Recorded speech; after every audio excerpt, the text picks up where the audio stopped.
We continue our studies this afternoon in the book of Acts. Last week we covered the first part of chapter 21. That is, the Christian believers were telling Paul not to go up to Jerusalem. But now Paul has come to Jerusalem. So we start from verse 17. And when we were come to Jerusalem, the brethren received us gladly. So this is the fifth time after Paul was converted to visit Jerusalem, and that was also his final visit. And it was around AD 58. And I'll tell you later the significance of this timing. And at that time, one of the responsibilities of Paul was to take the offerings collected, the gift collected, to help the poor believers in the Jerusalem church. And Luke was with him in this journey, so he said we, so Luke was included. And then in chapter 20, verse 4, and finding disciples returned there 7 days, who said to Paul through the Spirit,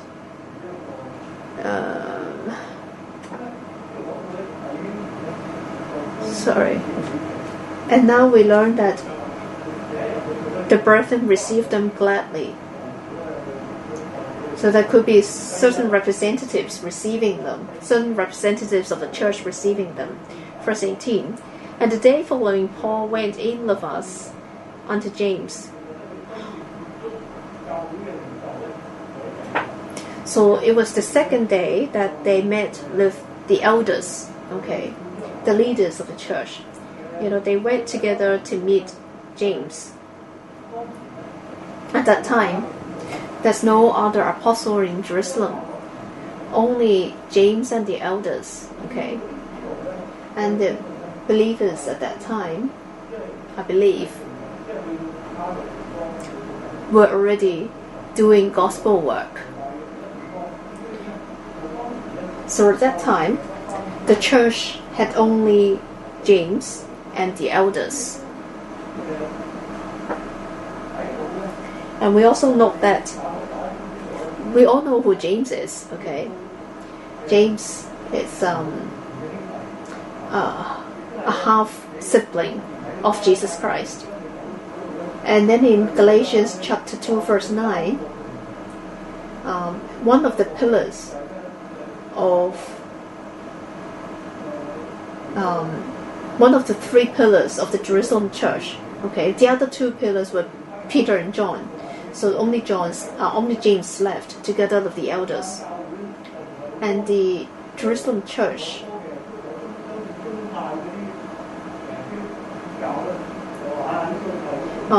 some said, this is the headquarters of the like the parent church. But we learned that the Jerusalem church is an independent church. Its operation, James was the pastor, and he had certain elders with him. We don't know the numbers, but more than one. James together with the elders ran the church, governed the church, and the other disciples, the other apostles were not involved. They were doing other missionary work. So James together with the elders, if you read the English Bible, all the elders were together. In verse 19, and when he had saluted them, he declared particularly what things God had wrought among the Gentiles by his ministry. So Paul, because he's he is an apostle, he's doing the work of an apostle in a Gentile country, in among the Gentiles. And last time when Paul went up to Jerusalem. That was in Acts chapter 18. In verse 22, we learn that in his second missionary journey, towards the end of his second missionary journey, Paul, in verse 22 of chapter 18,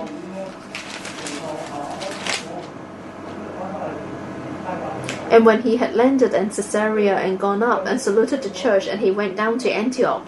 So towards the end of the second missionary journey, Paul had already gone to Jerusalem. And so this time, I think he's referring to his third missionary, the work of his third missionary. And he spent most of his time, 3 years in Ephesus and the neighboring places of Ephesus. And then he went to also Greece and Macedonia, and he collected the gifts of other churches to bring them and brought them to Jerusalem. So it's a summary of Paul's work in the past few years. So we talk about, the victories of the gospel. In places where idols were worshipped, lots of people were converted and lots of churches were established. In the book of Revelation, the 7 churches were established at that time. So Paul talked about the wonderful work of God, and then the brethren, after hearing such work, were comforted. And Paul also took the members of the church together with the gifts collected to Jerusalem. So, people got to hear about the work of God, and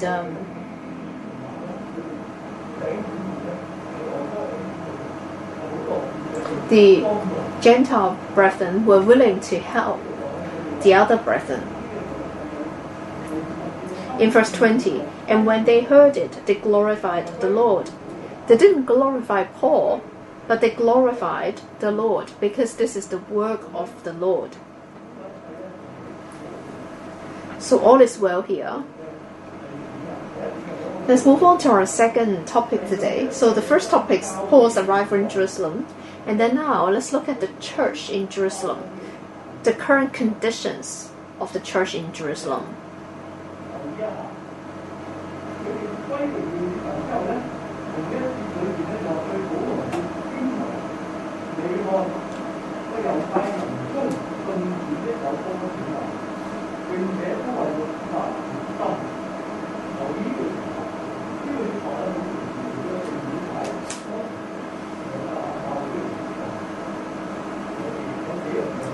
In verse 20,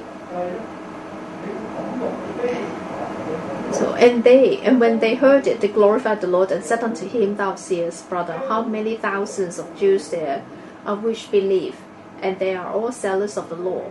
So, they were delighted to hear the word of Paul, and they glorified the Lord. But there's one thing that concerned them. Paul's appearance concerned them.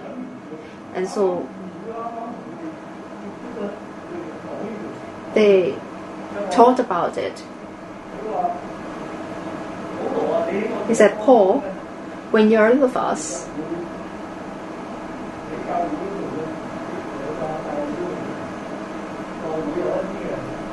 you may cause some crisis in the church in Jerusalem.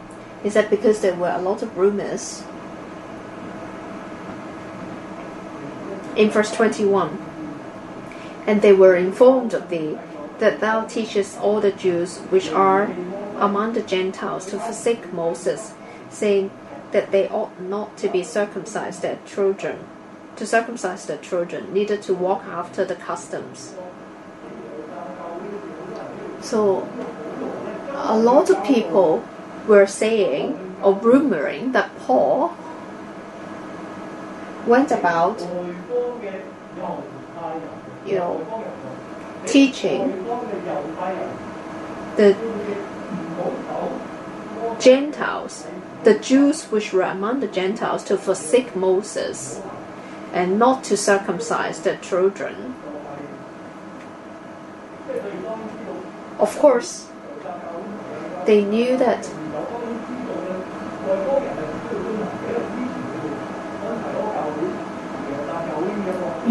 there was this agreement between the church in Antioch and the church in Jerusalem that the ceremonial laws would not apply, would not be added to the Gentiles. But now the issue is they heard of some rumors that Paul also told the Jews among the Gentiles, after they converted, not to keep the laws of Moses and to forsake Moses and to not circumcise their children, nor to walk after the customs. These are serious accusations. And the elders, they knew that Paul didn't say such things. But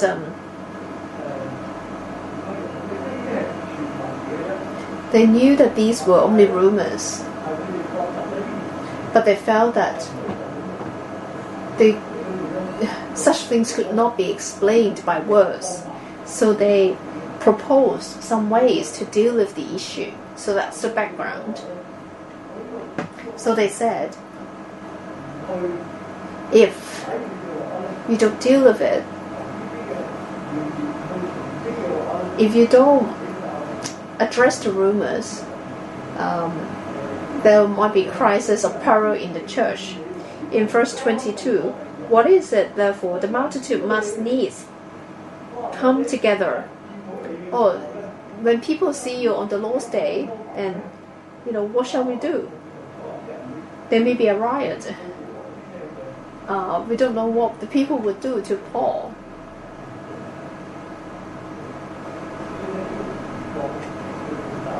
So they were worried.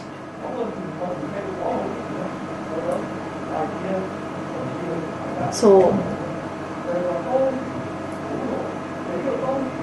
at that time,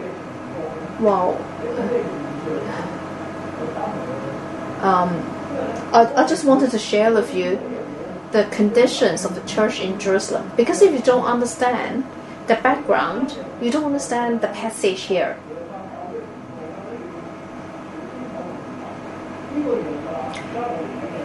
Jerusalem, in AD 58, the church in Jerusalem is quite different from the church right after Pentecost. Okay, it's completely different. So if you don't understand that, you don't understand why the elders and James were so concerned, were so anxious, and that they had to do certain things. Well, first, in verse 20,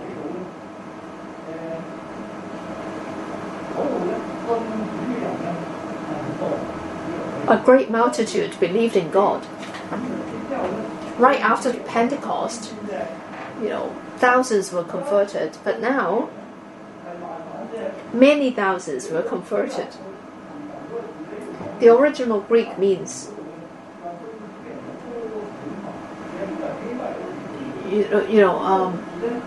tens of millions of people are converted. Tens of thousands of people got converted. So that's 10 times 1,000. Wow.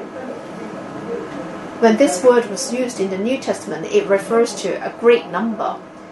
It's not referring to an exact number, like 10,000. No, it's referring to a great number, where 10,000 would be a unit. And then gradually, the Greek was turned into 10,000. But at that time, sort of like the Chinese translation, the NKJV and KJV were also correct. A lot of 10,000 of people were converted. So in other words, in the church in Jerusalem alone, there were more than 10,000 believers. Many people were converted. And then James continued to say, the believers, they were zealous of the law.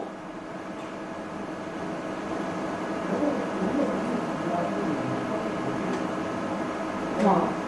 They were zealous of the law. Wow. Think about it.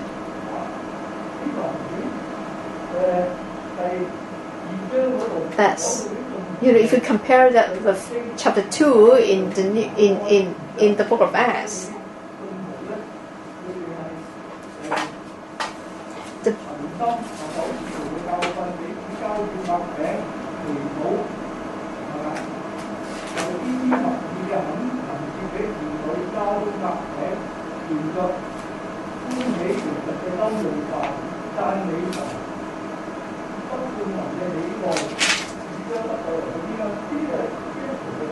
if you read chapter 2, you read of the characteristics of Christians. But what about the church now in Jerusalem in AD 58? What are the characteristics of this church?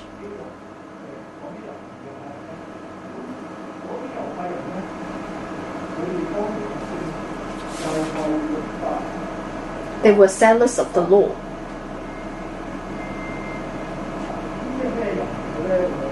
So what were these people? These Christians, they were zealous of the law. They were those who were true believers. Okay.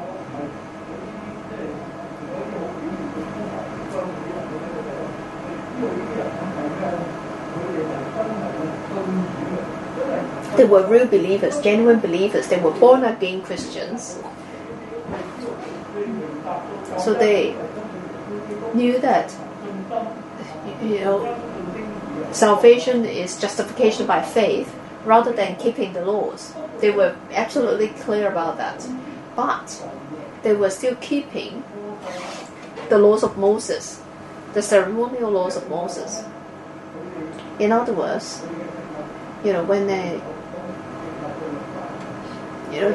kept to, for example, the laws of eating, the laws of offerings, they still went to the temple to follow the ways of Moses, And they were still keeping the Sabbath. They were still participating in the worship in the temples. So these people were zealous of the law. Of course, you understand that this is only a transitory period. It's a transition between the Old Testament and the New Testament, and these people were in the transition. And the Bible also tells us that Jesus Christ, His coming, had already abandoned the shadow of the law. The offerings, etc. They were only visual aids, visual teaching aids. Before Christ came in the Old Testament, when they looked at, for example, the offerings, they got to know about Jesus Christ. But when Jesus Christ has come, the meaning or the purposes of these things were gone. But the Jews made these laws part of their customs. It's just like the Chinese. We have Chinese customs. If you go to Japan, there may be customs as well. So the New Testament churches required people to continue to keep the laws of Moses, to keep, for example, the Pentecost, the Passover. These were their customs. If you treat it like that, it's fine. So long as the believers don't think that, they needed to keep those laws in order to be saved. They were in a transition period. I know, for example, that, for some of my friends, they never eat beef, but they have no religious belief. But we respect them. We respect him nevertheless. But, we have to pay attention to this word, zealous.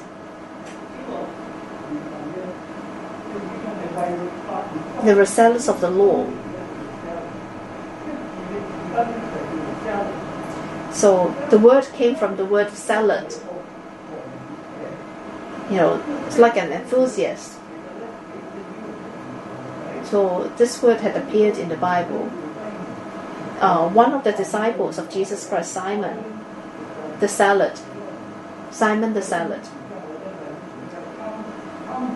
He perhaps had previously had some association with the extreme Jewish patriotic party. So this word came from this. That was to oppose this people of Syria. But when they reached the age of the Roman Empire, they used such word to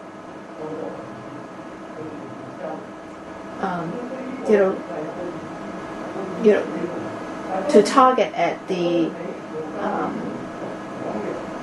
patriots of the Jews. They were zealous of the law, not because they belonged to the group of zealots, but it means they were very enthusiastic about God's law. Paul was the same.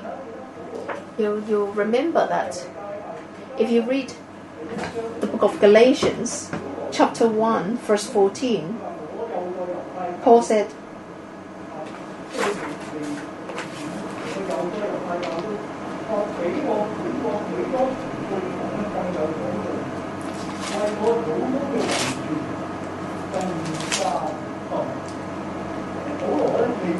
Galatians chapter 1 verse 14, and profited in the Jews' religion above many my equals in my own nation, before more exceedingly zealous of the traditions of my fathers.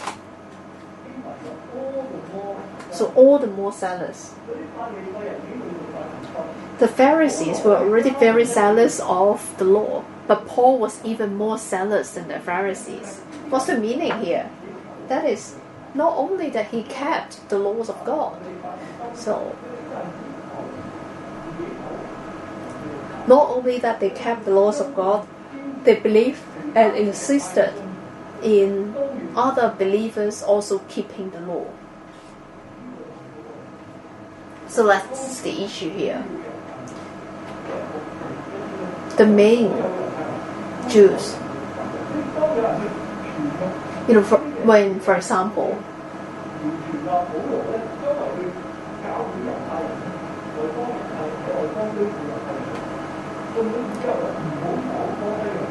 when people were spreading rumors that Paul were telling people not to do circumcision or not to keep the laws of Moses, well, these rumors were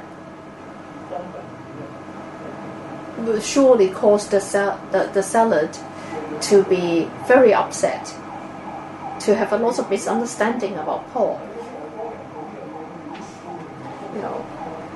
Not requiring the Gentiles to do such things, already caused, the other non-Gentiles believers to become upset. In Acts chapter 15, a lot of believers were converted, a lot of Gentiles were converted. So how do we treat the Gentiles? Do they still have to have circumcision? Does they still have to keep the laws of Moses? In chapter 15, verse 5,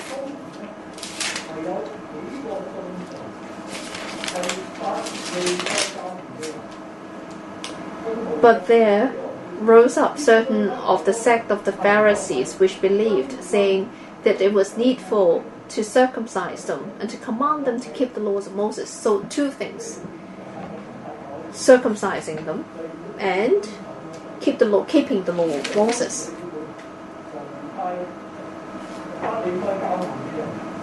So these people were known as Judaizers.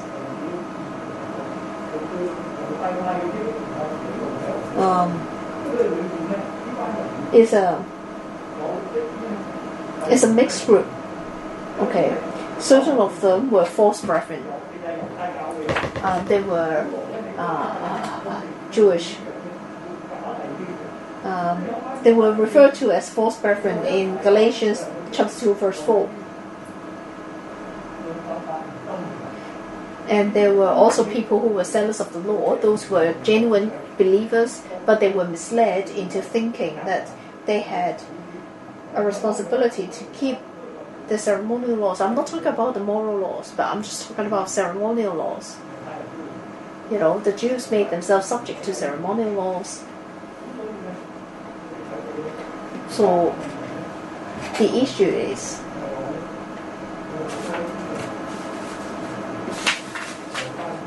there were a lot of Judaizers in the church in Jerusalem. So how come the Judaizers were so influential? Because amongst the Jews, there were a lot of such people. In Galatians, if you have the Bible, turn with me to Galatians chapter 2.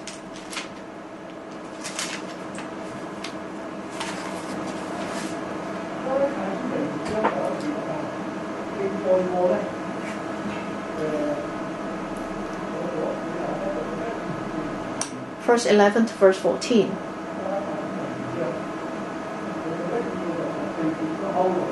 But when Peter was come to Antioch, Pilate stood him to the face, because he was to be blamed. For before that certain came from James, he did eat with the Gentiles.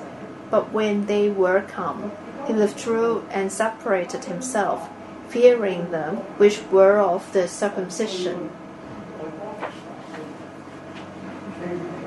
And the other Jews dissembled likewise with him, insomuch that Barnabas also was carried away with their dissimulation.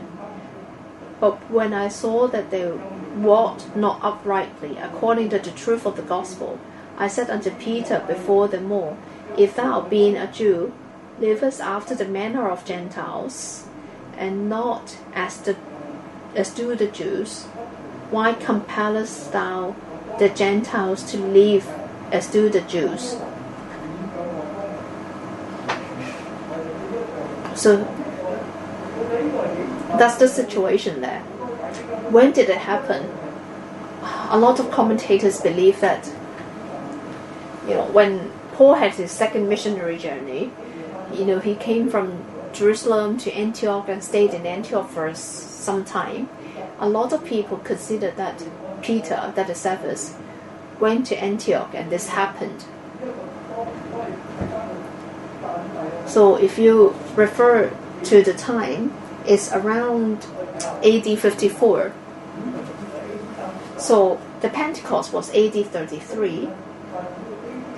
And then from AD 33 to AD 54, and then now it's AD 58, 4 years later. So 4 years ago, there were already signs that Peter went to Antioch.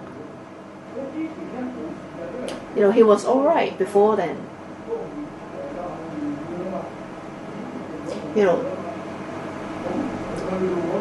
When he went there,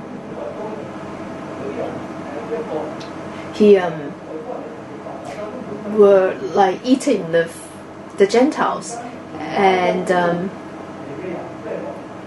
but suddenly there is this man from Jerusalem church, those who practiced circumcision, who were zealous of the law, and there even Peter was scared of them. Peter came from Jerusalem, and he knew that these people were influential. And so he drew a hard line with the Gentiles. He said, oh, I will keep the laws of the Jews. I will eat the food of the Jews. I won't mix with the Gentiles. So from this, we learn that over the past 20 years, there were more and more people or Jews who were zealous of the law and who had joined the churches in Jerusalem. So the Jews, those who were zealous of the law, became the main subject, the main pillar of the church in Jerusalem. You know, when people come in causing problems and you don't deal with it, the problems will spread. And these people then became the majority of the church. And so you understand why James was in such a difficult position. The elders and James, they could only govern the church because they had the acknowledgement or support from the believers. But now, when they did things that were not agreeable to the believers, then they could only be kicked out. So they were in a difficult position. So that's the second thing. Okay, so the first point is that there were a lot of people in church, and a lot of them were zealous of the law. And the second, this situation continued to develop. Number three, how come? You might ask. You know, these are born-again Christians. They believe in Jesus Christ. How come, you might ask? How come they are zealous for the law?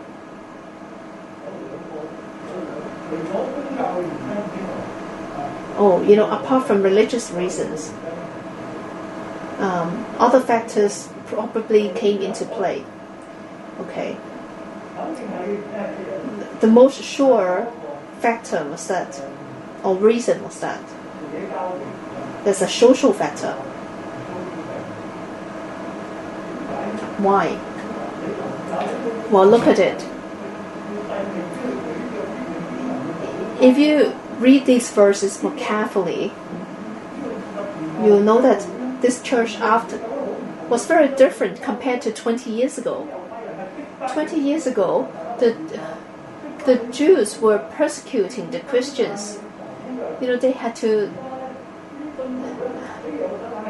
go to various different places. But now, the believers and the Jews were happy together.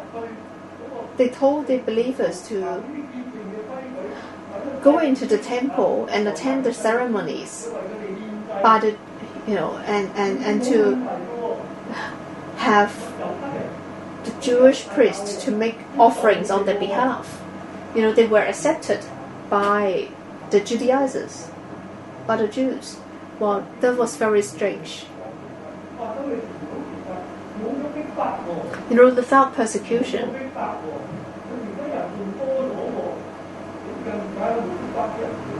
of course, without persecution, you know, they would, you know, they became more believers. After persecution, how come? You know, they were keeping the laws of Moses. They were zealous of the law, so that they could mingle or live with peace with the Jews. So there's this social factor.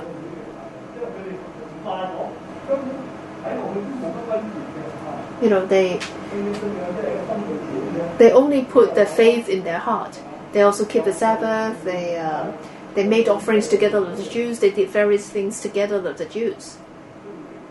So there's no persecution needed because they had already mingled with the Jews. That's a sure factor. And another probable reason was a political factor.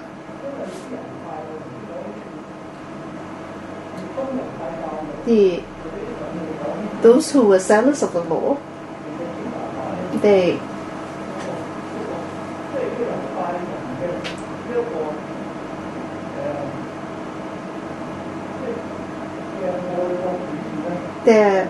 Jewish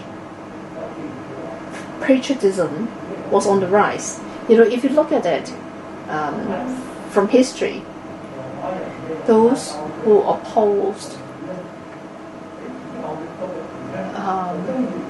the Jewish identity, they invaded Jerusalem in AD 66, 8 years later. Is known as Roman-Jewish War. That was in AD 66.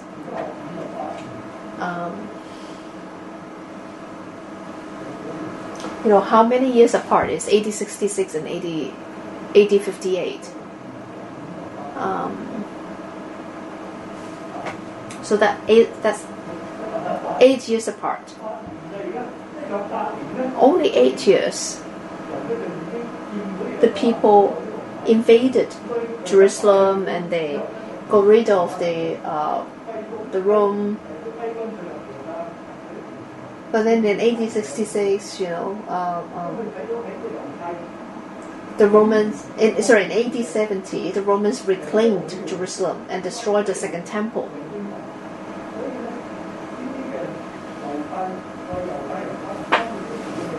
So the Christian people who were zealous of the law, they were politically correct. So, there was this political factor that could become a reason as to why the believers, there were so many believers and there were so many people embracing the law.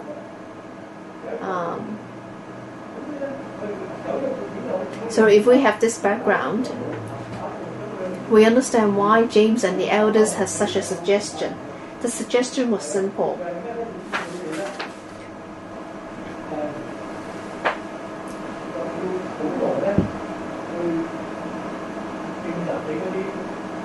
The elders told Paul to show the Jewish believers that he's one who kept the law. He did not oppose the law. There were 4 people, and one of them had taken a Nazareth vow.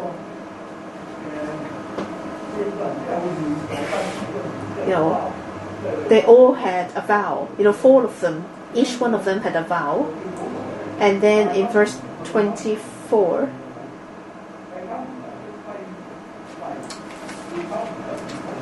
then take purified thyself of them, and be at charges with them, that they may shave their heads. If you wish to, you can read more details in Numbers chapter 6. The vow, after it came to an end, they had to make an offering through a priest, and then they could shave their heads. Paul once said that men should not have long hair and women should have long hair.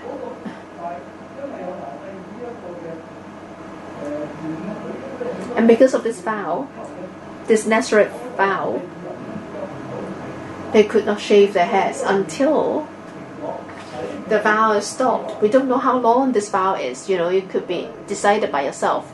And after the vow, you have to shave your heads, and then you have to make an offering. This offering is very important. In verse 13,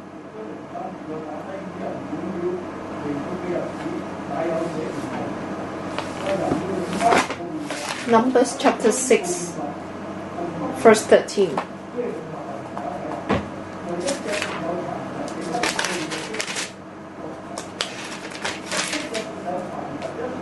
And this is the law of the Nazarite. When the days of his separation are fulfilled, he shall be brought into the door of the tabernacle of the congregation, and he shall offer his offering unto the Lord, one of the lamb of the first year without blemish for a burnt offering, and one old lamb for the first year without blemish for a sin offering, and one ram without blemish for peace offering, and a basket of unleavened bread, cakes of fine flour mingled of oil, and wafers of unleavened bread anointed with oil, and their meat offering, and their drink offerings. So in this historical account, some people would make these offerings on their behalf because they couldn't afford it. So now they told Paul, "Oh, can you stood in the place of these 4 people?" They had made that offering. It could be 7 days.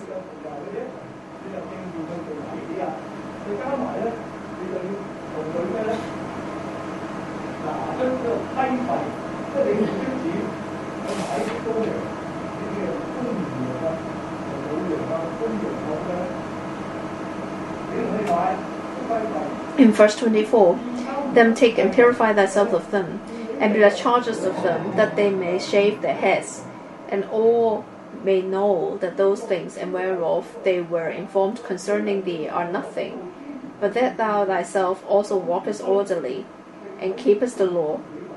As touching the Gentiles which believe, we have written and conducted that they observe no such thing, save only that they kept themselves from things offered to idols, and from blood, and from strangled, and from fornication." So Paul said, "Oh, do this.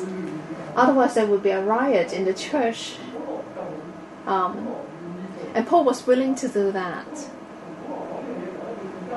And then he added in verse 25, he said, "As touching the Gentiles which believe, we have written and concluded that they observe no such thing, save only that they keep themselves from things offered to idols, and from blood, and from strangled, and from fornication." So they were referring to the Jews having to keep the laws of Moses. So we think that it's a compromise. And then Paul agreed. Why did Paul agree? Is that because Paul believed that they were right? I think it's based on Paul's love to the brothers and sisters. He didn't want, he didn't do it for his benefit, but it's for the good of the church. He wanted to take the brethren back to the truth of the Lord. If you read Romans chapter 9, you'll see that Paul was willing to do that. He's willing to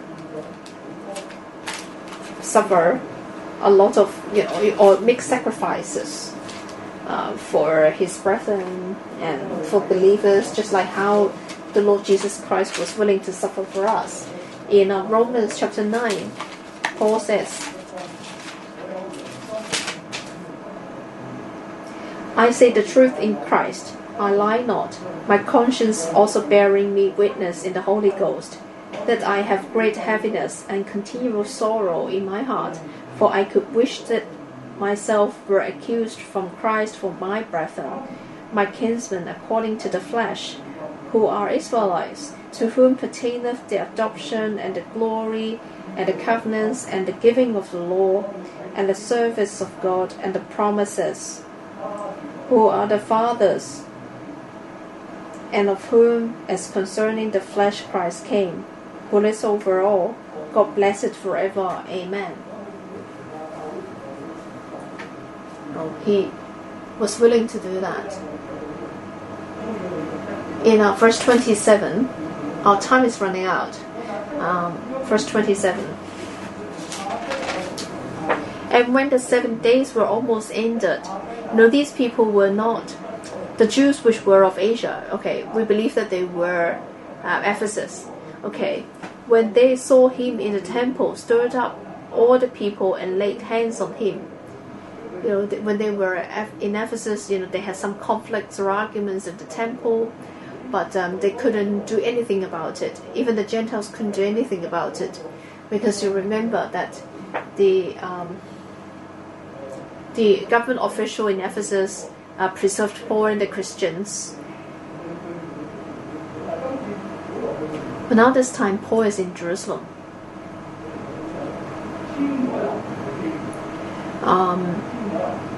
They felt that it's a very rare opportunity. There were a lot of Jews who were zealous of the law. There were a lot of people who disliked Paul. It was like a headquarters there. So in verse 28, crying out, "Men of Israel, help! This is the man that teacheth all men everywhere against the people and the law and this place, and further brought Greeks also into the temple, and have polluted this holy place." Why polluted the holy place? Because for they had sinned before him in the city of Trophimus and Ephesus,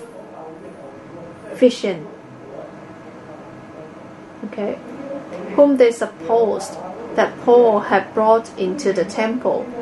They recognized Trophimus.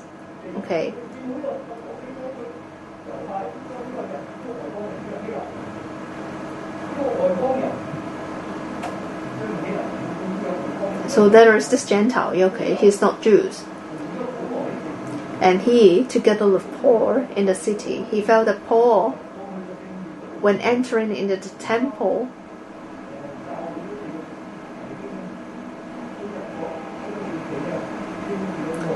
when they went into the inner temple, only the Jews could go into the inner temple. There was this outer temple and inner temple separated by a door. There were two places.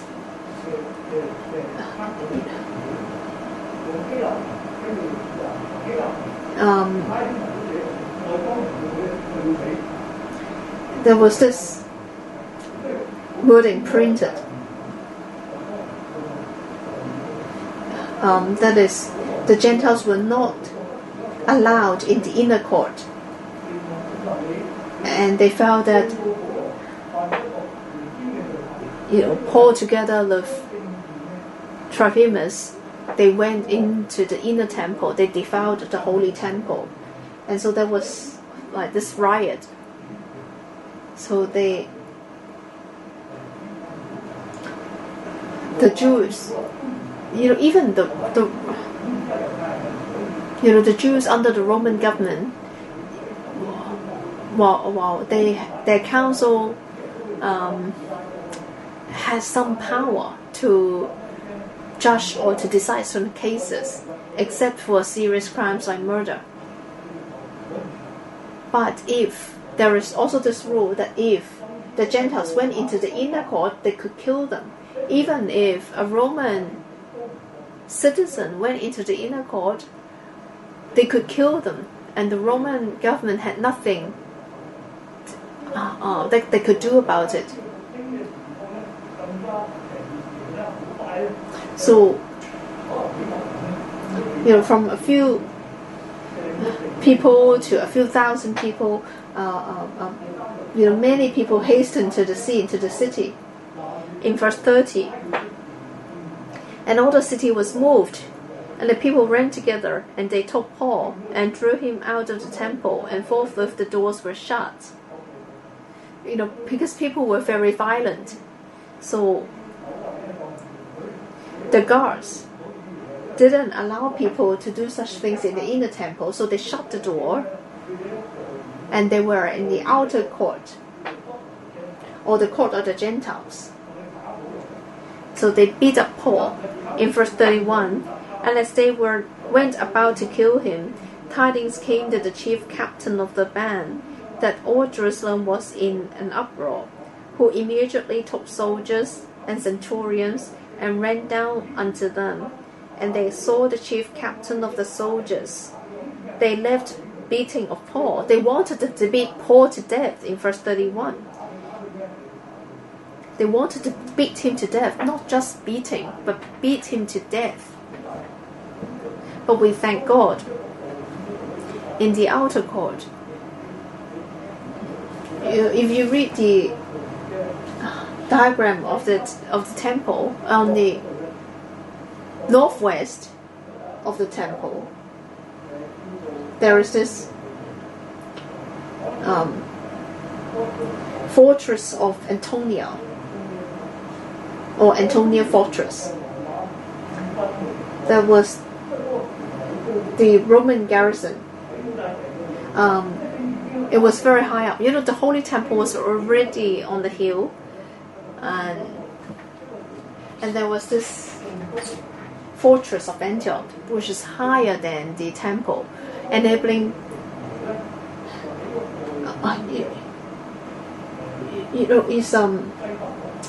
it's at the northwest corner of the temple.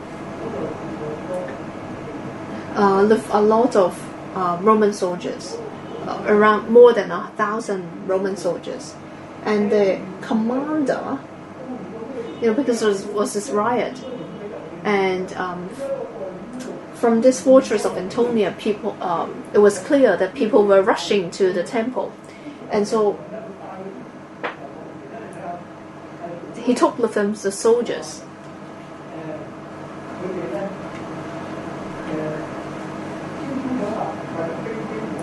Who immediately took soldiers and centurions and ran down onto them.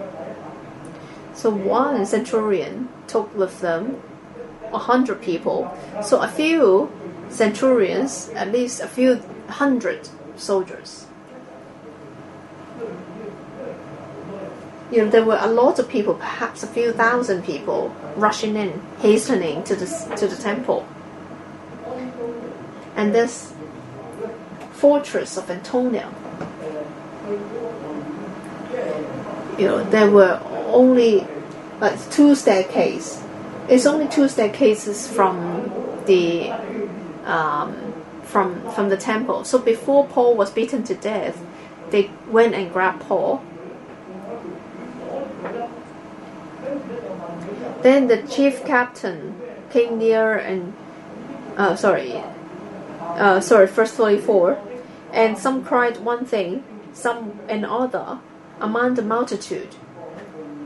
Okay. Many people didn't know what's happening, in a riot, but people were just shouting.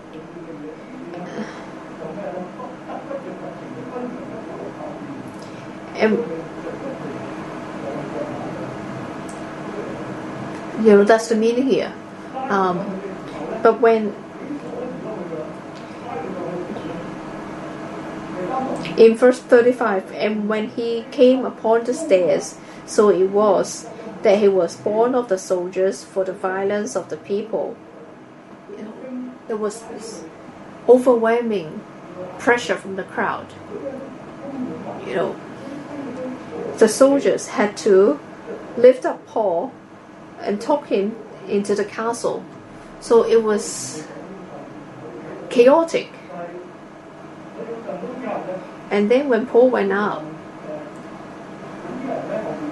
the people behind said, remove him.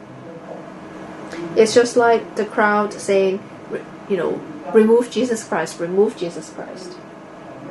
So the servant of God suffered the same as the master.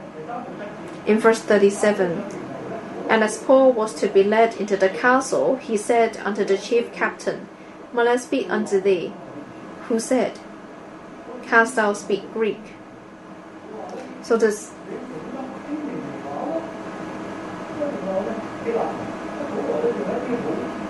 Paul uses very pure language, gentle language. Greek was only spoken by the educated and knowledgeable. So Paul spoke to him in Greek, and the chief captain was amazed. He said, Wish before these days made us an uproar, and led us out into the wilderness 4,000 men that were murderers.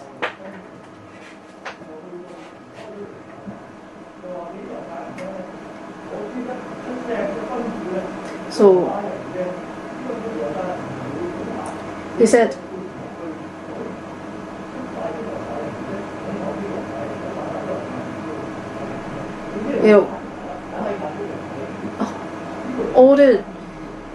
there was this false prophet. A lot of people believed in this false prophet, and those who were anti-Rome, there were more and more people who were anti-Rome.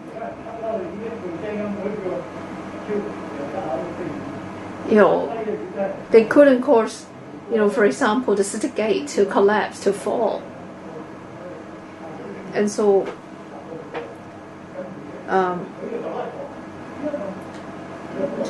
the Roman soldiers sent forth soldiers to kill a lot of the Jews, and the false prophet left. So the commander thought that he went back to Jerusalem, and the Jerusalem said, "Oh, you deceived me, and so I will kill you, I will beat you up." And Paul explained that to the commander. I am a man which am a Jew of Tarsus, a city in Cilicia, a citizen of no mean city. Why would the people wanted to kill him, but how come the chief captain still gave the opportunity for Paul to speak? Now we see the providence of God and the intervention of God. Paul was allowed at that time to speak to the Jews.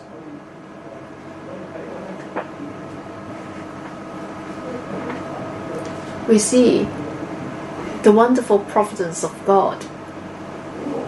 Paul in Jerusalem, even the Christian people didn't believe in him, didn't hear him. But God used that opportunity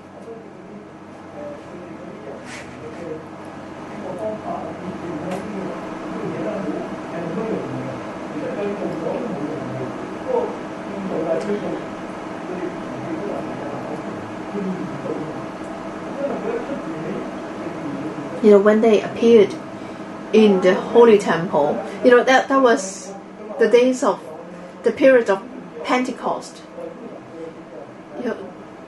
A lot of people went to Jerusalem for the Pentecost, and they were all zealous of the law. But we give thanks to God.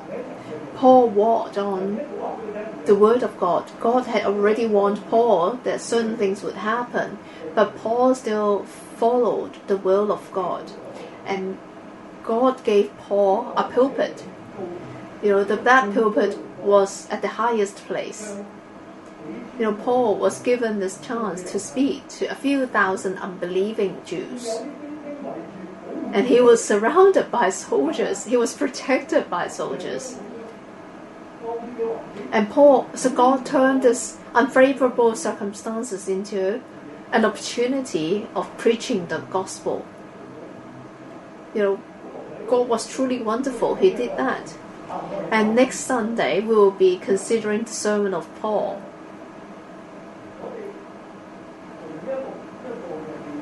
From this account, I think we can draw two lessons. First, the danger of compromise.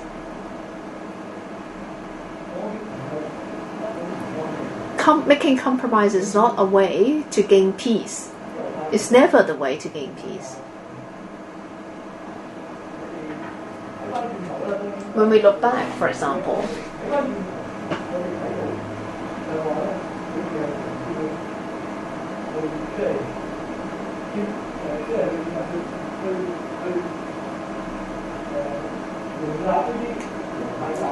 they try to accommodate Judaism in their own churches. They received into fellowship those with no break with Judaism. It weakened the church. Yes, the church increased in numbers, but the church became weak. Why the church became weak? Why was the church weakened? There were a few thousand believers, but who went up to rescue Paul? No, nobody. And when Paul was arrested, who spoke for Paul? No. in Ephesus, there were not too many people, and still people tried to save Paul. But in Jerusalem, there were over 10,000 of Christians, but nobody saved him.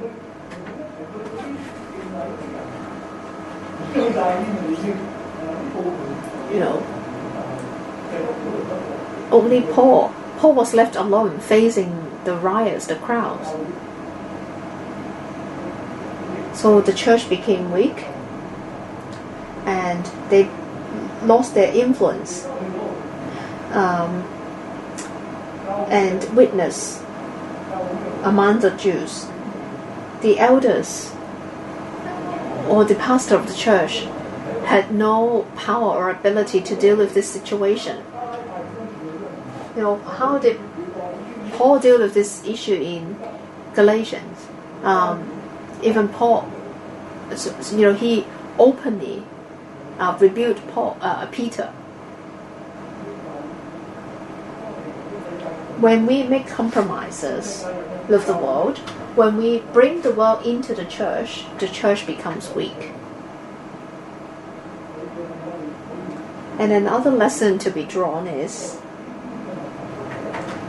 this church had underlying problems. Before Paul appeared, it's like as though the church in Jerusalem was successful and with a lot of peace. They kept increasing in numbers, but they had this problem with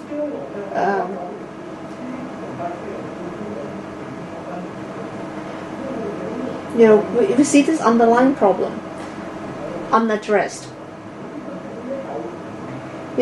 As soon as these problems arise, we need to address them in the church. Well, let's talk about the church today, not the church with Judaism. Yes, of course, we have different views. Yes, that is human nature.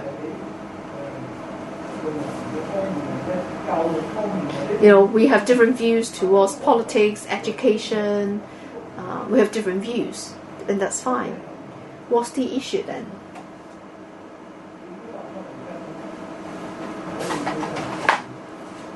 The Bible teaches us to be united, to have unity. Unity is the most important. Unity in the faith, in the truth. So, what's the acid test? That is, would that issue, would that problem affect our fellowship in the Lord? Would that affect our love for the fellow believers? Would that affect the unity of the church?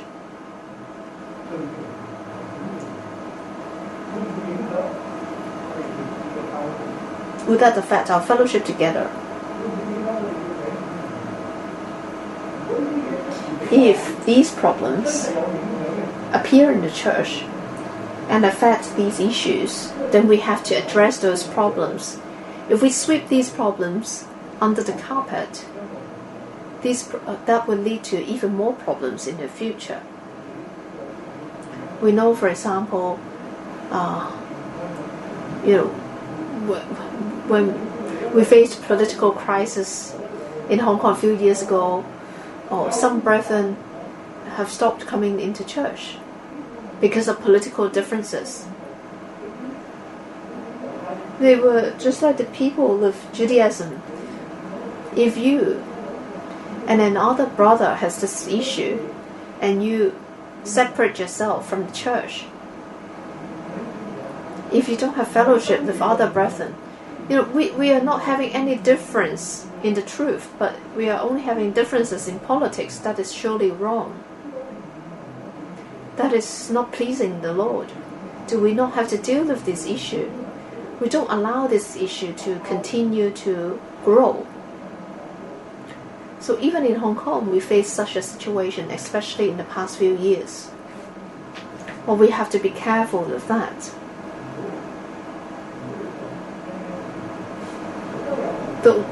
But we have to deal with these issues because unity in the church is the most important. the church in Jerusalem didn't address these problems, and then these problems became bigger and bigger. These problems led to separation of the church. These problems led to other issues. For example, they didn't even welcome Paul, who was a diligent, loyal servant of the Lord. If it was more important, your brothers and sisters or those who share the same political views with you, well, ask yourself, well, may God help us. We have underlying problems in the church and we need to address them. Let us not overlook them. May God's grace help us. Let's pray together.